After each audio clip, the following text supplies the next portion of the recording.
Well, I want to talk to you about. We want to start with some films because that's really the first place the mass audience took you in. But you were signed to a recording contract before that, weren't you? Right. At 18, I was under contract to Verve Records, a jazz label.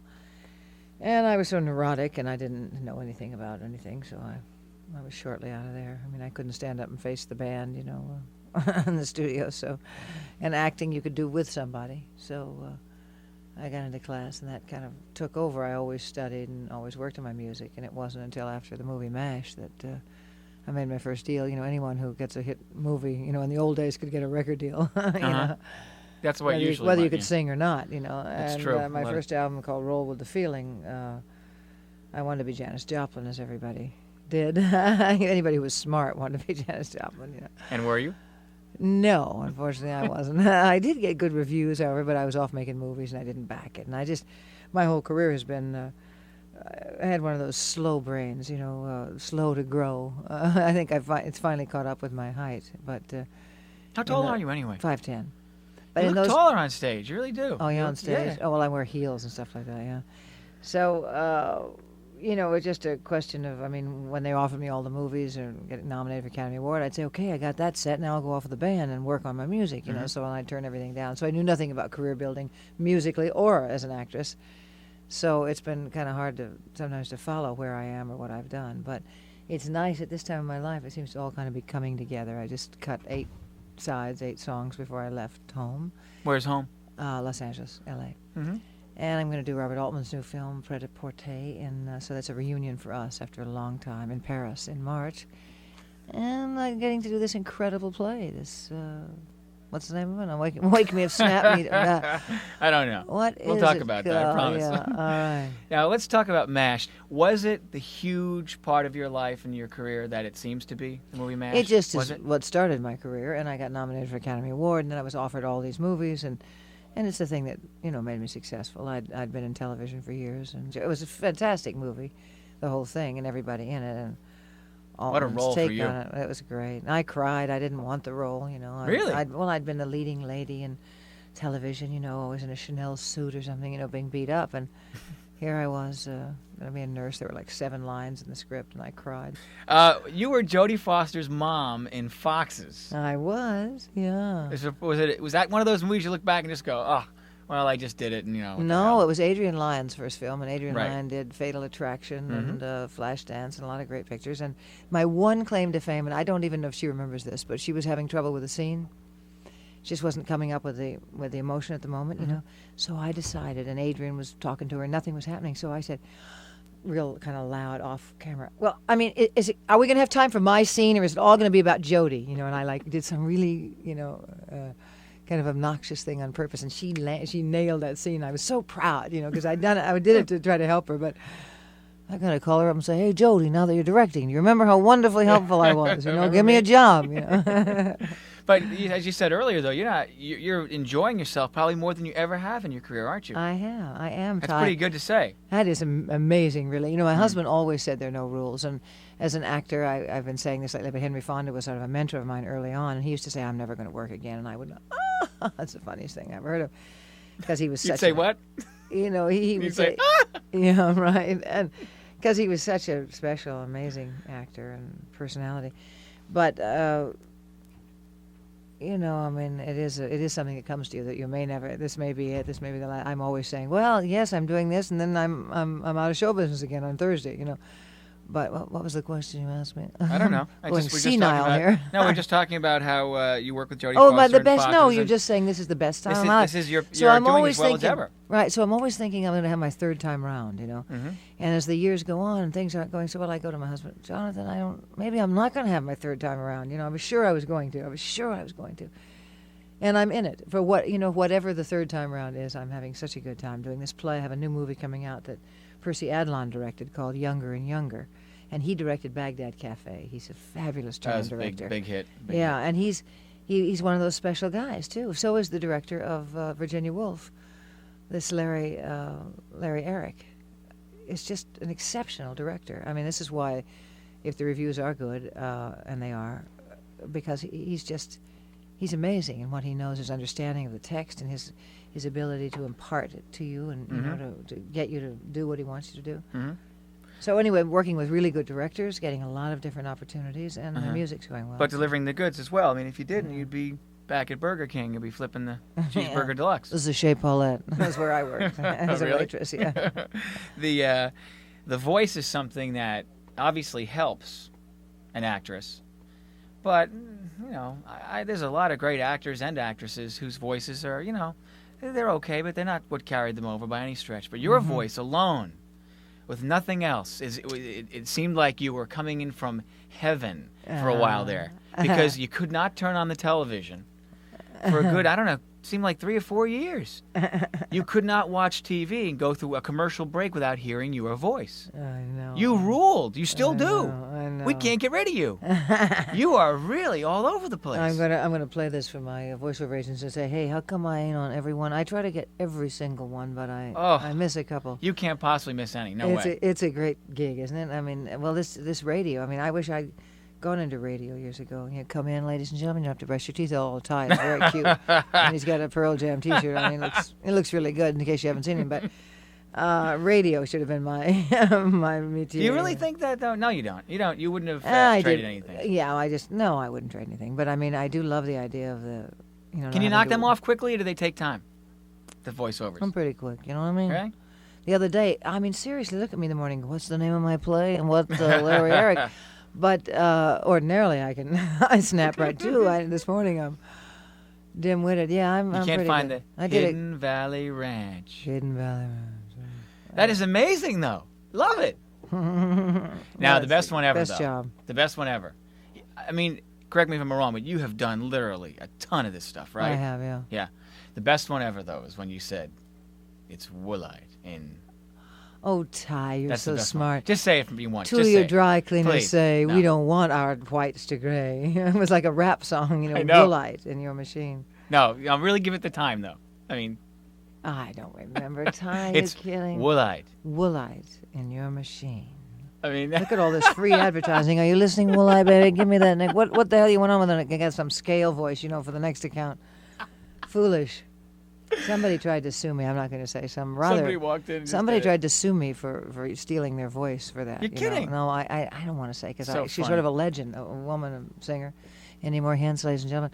And tried to sue me, saying that I tried to take her voice. That's but I've wild. been doing voiceover for 20 years, so you know, and I'm known. Have for you my been doing voice. them all along? Because Well, I didn't do them as much. I've had quite a wonderful season. You know, I did them years ago, and then when I started doing a bunch of movies and on the road What with is the it band, about your voice? What is it? Do you smoke 100 cigarettes a day and drink whiskey every night? I What is don't. I want to. You know, this whole play of Virginia Woolf, all we do is drink all during the Oh, thing. God, And you every drink. night, about like the last 4 minutes, I go, I'm having a It's like- drink tonight. Get out of my way. And by the time I get home and take the makeup off, I don't want one. You know, one night I went to a friend's house in an apartment. I said, let me borrow a glass of vodka. I'm going tonight. And I'd been threatening since the opening rehearsal. You know, I was going to have a glass of vodka. And I got it, and I took one sip and went, oh, I don't want this, and put it in the icebox. It's still sitting in there, this glass of vodka, you know. That's really funny. You know, But anyway, no, I don't smoke. I used to smoke a little bit years ago, but I don't. fortunately, I was I don't able even to know quit. the National Association of Recording Artists Society. You know, it's a very prestigious organization. No, Called it's, you yeah. like the Voice of America. They gave you like the highest honor and just said you were one of the voices. And that's. I mean, well, I that's hope they're going to buy amazing. my records. You know, I always thought if I could get this voice that people seem to like, my speaking voice on record Mhm. as a singer, that I could sell a lot of records. So whoever's listening, guys, How about look for my animated new stuff? album. What have you done? I don't do it. I don't have a lot. I'm not. You know, I don't have a lot of voices. No, you don't need a lot of voices, but I mean now, especially the Disney thing, all these big names. I mean, you got Robin Williams. And Yes, you have, exactly. they're all getting And, involved. yeah. I mean, Well, I think they want more high profile. no. The guy who does Jafar in Aladdin, Uh-huh. I think his name is Friedman or Robert. His name just sounds like some guy you might have grown up next door to, but he's unbelievable. Really? I mean, he's a giant. He is fantastic. Really? Huh? And he's got a huge part. He's got to be great, and he is amazing. And he's up against, Robin Yeah, Williams through yeah. the whole movie. And he really holds his own. No, you know Absolutely. what? I'll tell you what's foolish, which just happened, is that my husband produced Look Who's Talking, the original one, and, Mhm. and the second one, and this third one, which is really such a dear picture. he did the third one as well. Huh? Yeah, and I hope people are going to see it because for me personally, I didn't love the second one like I loved the first one, but Mm-hmm. the third one is along the lines of the first one. It's very touching and kind of warm and human, and Travolta has such a, when he's in the right place, he just has such a warmth and a humor, and Kirsty's just gotten to be such a great comedian. Yes. And there were 2 dogs in it. Danny DeVito did one voice, and there was this fancy poodle. I'm married to the producer, right? And they got Diane Keaton, who I love. I mean, she's a great actress, a delightful comedian. How could you turn yours? But it was foolish. I mean, there I was sitting right there, you know what I mean? And I certainly put a word in for myself. I didn't just sit back. I said, guys, you're idiots. You're idiots. You got to use me. But they wanted, Diana just had another hit movie, and they wanted a higher profile actress, so they got her. The thing so up yours, guys. But I mean, said God what? bless you, too. The thing about your voice, though, is that it has a quality that, when the commercial world says, come on, let's get this voice going, and we're going to sell everything from Volvos to Woolite and my... He's up on the news, guys. He's up on the news. I've got Woolite in my machine. I don't even know what it is. I bought like Yeah. 5 boxes of it because you told me to, I don't even know what it was. All I know is you said, Woolite in your machine. Is that the your? Where did you grow up anyway? I don't know. My mother's Do you have an accent? I don't even know. I don't know. I grew up in San Fernando, which was a one-horse Mexican town. My mother was from Arkansas, but she went to elocution lessons, so she says, hello, dear. She speaks very... We go, Mom, relax. She's got this very, definite elocution voice, and to get rid of her accent. I said, Mother, it's so popular now. If you'd only kept yours. So I don't know where it came from, truthfully. It's just one of those real lucky breaks that I had nothing to do with. I guess it's a hint of a Southern accent. Hint of a Southern. It's a hint, so, but yeah. it's almost... A lot of people who are from the South, they can tell me, oh, that's West Texas, or that's obviously Carolinas. Yeah. I don't know them that well, but... So your mom was from Arkansas. Yeah, well, we can talk about that now because of Clinton, We were great. Keeping that under the rug there for a while. For a while, she said, about 30 years. I went to Sophie Newcomb, dear, and our relatives are from New Orleans, but now we're bringing that right out. Portland, Arkansas. You drive through it, and it says, I did a movie in Arkansas with Charlie Sheen, and we were driving, and some friends said, oh, we'll drive you to Portland, see where this is, outside of Little Rock. And we literally, the sign said you were now entering Portland, and by the time your car got through it, you're practically out the other side. Population, we took away their Clorox, one of those towns, 150. Yeah, right. So in this play, Who's Afraid of Funny. Virginia Woolf, it's open and still running till like the 28th. Yeah. This is a long play each night. This is grueling, physically grueling. Well, listen, if you're listening real quickly before you snap to the other channel, this play, my husband loathes sitting. He's an instant, okay, that's good, honey, good for you, and out, Sat through this 3-hour play, and as everybody else that I know, what are people going to come back and, tell you stink and the play was too long? But everyone I've talked to said they were saying, oh my God, is the third act over? That it really moves. It's very funny, which people have forgotten. Did you see it? Yes, I did see it. Did you like it? I liked it a lot. And what's he going to say? I thought it was horrible. You're terrible. Get out of the business now. Isn't it good? It's a great play, guys. And it is a great my play. leading man, this David Aykroyd, is just fantastic. And the whole cast, David McDonald and Patricia Dunnick, they're all wonderful. And it's very funny. The audience night before last It's not always so funny. Much. Sometimes No, it's wrenching. sad. Absolutely wrenching. And sad and funny, but it's a combo plate, which is better than just saying I don't want to go see a wrenching play tonight. But and there's something in it. It's ruined my marriage. My husband came to visit me for 4 days, and I was so mean to him, and I've been missing him. I haven't seen him in a month, and I was like, "Hi, honey," and he's already gone home, and I'm like, "I'm sorry, come back." And it's almost confusing, because although it's exaggerated, and they're what they act out. Most of us, hopefully, are not living, except the poor guy. Most of us are not. Oh, they're taking pictures? No, it's a phone thing. Most of us are not living that extreme a life, but there's something in it. Was there not stuff that you could identify with this? Oh, there's no way in the world if you have ever had a relationship that you can get away with not saying, oh my God, that was me once. Yeah, the drinking is painful though, to watch. I didn't want to drink anything for days. I came home on the hottest day of the year. We had a record temperature, and I'm looking at this beer going, it's not worth it after that play. I'm not touching it. Oh, God. Honestly, the poor you darlings. are drinking like it's going out of style in that thing. I don't know. Someone said they're going to count how many drinks we have. I don't think they can keep count. Oh, my God. Somebody must be pouring every 5 minutes. And 3-hour I realized play. I have one friend, one darling, lovely friend that that when we were young, used to come home, sort of a party girl. It was a roommate, and I hope she's still around. I hope she is. But I went to visit her once, and years later, and from the door she'd remarried, and from the door I heard say, "So," from someone I'd never met. And I walked in, and sure enough, they were pouring drinks like that, and they were having a very, very sad time, and it was just the saddest thing I ever saw. And I think George and Martha are like a week away from that kind of stuff.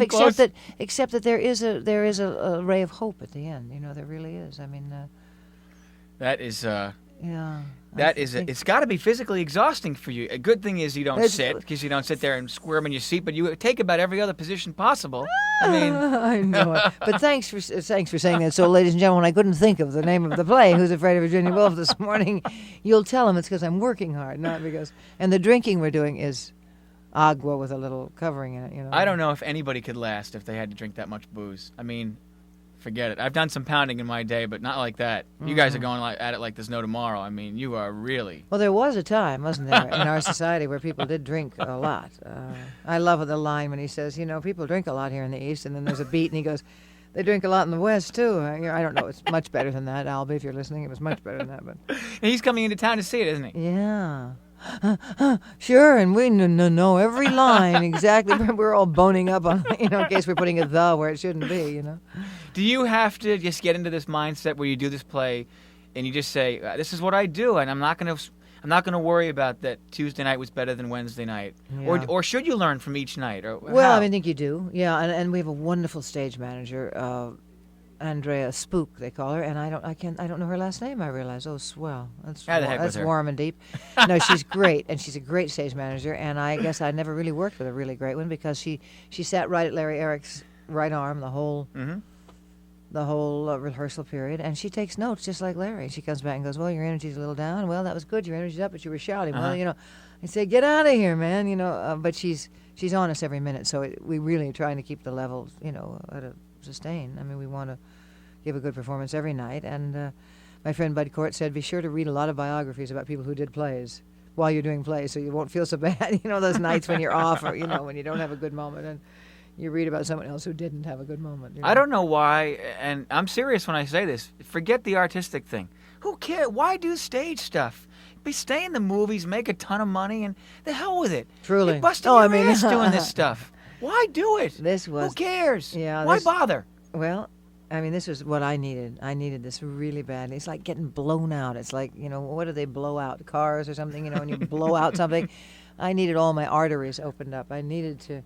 it was funny. I saw a picture of Al Pacino in the paper. I did a concert in Connecticut in the middle of this rehearsal, which I'd already committed to, which was a little demanding, to kind of get your concentration someplace else. But I saw a picture in Connecticut of Al Pacino coming to do a play and Christopher Reeves coming to do a play, and I said, oh, man, I am really losing it. I haven't done a play in about 6 or 7 years, and I mean, look at these guys. They're keeping their chops up, and I'll be... the back of the bus. Is that what it is? It's like working out? Yes, it is. It is like working out. And then the phone rang, and they said, you want to do Virginia Woolf? And I said, well, let's not go that far. You know what I mean? It's like one of the major roles. It's one of the great roles ever written. Did you think about the movie, or you didn't think about it? After I didn't. Forget you know the movie. what was Forget wonderful is it was so long ago, and I thought Richard Burton and Elizabeth Taylor were great, and I have sort of a vague memory of how great they were, but I didn't have any idea that the play was so rich and there was so much in it. And now you know. So now I know. Yeah. So what's next? You're going off? Now, so I'm you going said home, and I'm looking forward to walking around the mountain, having cafe au lait, lazing about from dinner parties, playing with the kids, and then going to Paris in March to do Robert Altman's new film. But you said something else is coming out before that, or what? A picture called Younger and Younger. What's that? And what are you doing? It's with Donald now? Sutherland. It's my reunion with Donald Sutherland after all these years too. That's funny. And a lot of reunions. What do you do in that film? I play sort of an ex-Broadway star who was accused of murdering her husband, and I'm just kind of like the mystery element. I have a beautiful daughter from France. I'll never forget. Can you believe I learned all these lines of this play when I can't remember my own name this morning? 3 hours of talking. Right. This is why I can't remember anything else. And now I'm all used up for remembering. What do you know about the Altman film that's coming in spring? It's a pret-a-porter, and it's about the Paris fashion industry, and I play the editor of Vogue and sort of a sexual deviant of sorts, Are you a model, or what are you?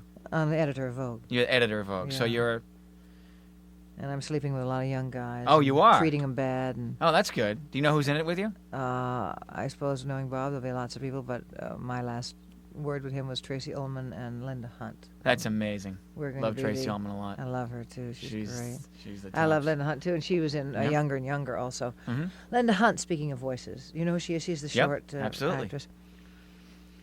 I said to her, and I hope I didn't ruin her, but she has a way of talking that even in rehearsals for Younger and Younger, she would say, all she would maybe say was, thank you. But there's such a completion to her voice. When she says thank you, it's completed. I don't know how else to explain it. It's like the subject is closed. You know, there's something so enough. satisfying about her voice. Really, you ought to have her on Leaves the you show. satisfied. You feel satisfied, even if she just says, open the door. Yeah, but There's that's exactly some what voices. people find in your voice. And Really. even when they get you for a snippet, the new Hidden Valley Ranch one I heard you do the other day, I didn't like that much because you were up very high and very conversational. Oh, and yeah, you was that with weren't- the kids? Yes, the kids Oh, one. yeah, they wanted that lighter. Yeah. And I guess it's appropriate. You had a lot more copy too. Yeah. But when you're slow and Uh, you're just very deliberate, to me to be able to say 3 words and get that much out of it. Hidden Valley Ranch. I'm going there. I don't even know where it is. Don't you want to go there, man? I said, how come we don't do these voiceovers at the ranch? You know what I mean? Hidden Valley Ranch, and they show these gorgeous scenes, and I'm thinking, what time is it now? They ought to give me a ranch, don't you think, for all this free publicity? Well, it's Nina Neeson-Holtz, my voiceover agent, let's get some bucks here, babe, well, you have to be one of the most sought after people in the business, and you know that's true. in the voiceover. And that's video. tremendous. That's Yeah, it is great. so to have a singing career, a voiceover career, a stage career, and a movie career. You do have life by the cannolis Hey, right baby, now. I do, and 4.5-year-old twins, Jack and Hannah, and a grown daughter named Claire, and a husband named Jonathan Crane, K. Rainey. Not bad. And I have my off days, you know what I mean? Yeah. Well, But but yes, she it's has a- the knees in her jeans are all. I know. I am going. so cool. You know, these are Calvin Klein's, and You get recognized around Cambridge? For you get Calvin recognized? Klein? Oh, me? Yeah. Personally, a little bit. Yeah. Have you been? Yeah. It's nice though, right? Yeah. All right, no. Cambridge, it's nice. Cambridge is nice, but Boston is one of the most beautiful cities I've ever seen in my life. We're glad you like it. Don't you like it? Oh, well, we love it. I It's wouldn't be anywhere else. Exquisite, man. I look at John and we go, well, we live. I mean, I love L.A. I don't know why I love L.A., but I do. You have to. Right? I love the relaxed lifestyle, you know, Mhm, and having mhm. a nice big yard and being able to, living up in the hills and stuff. But this is just exquisite, really exquisite city. The architecture just blows me away. Well, this is a great opportunity for us because of the nature of the film thing in New York and L.A.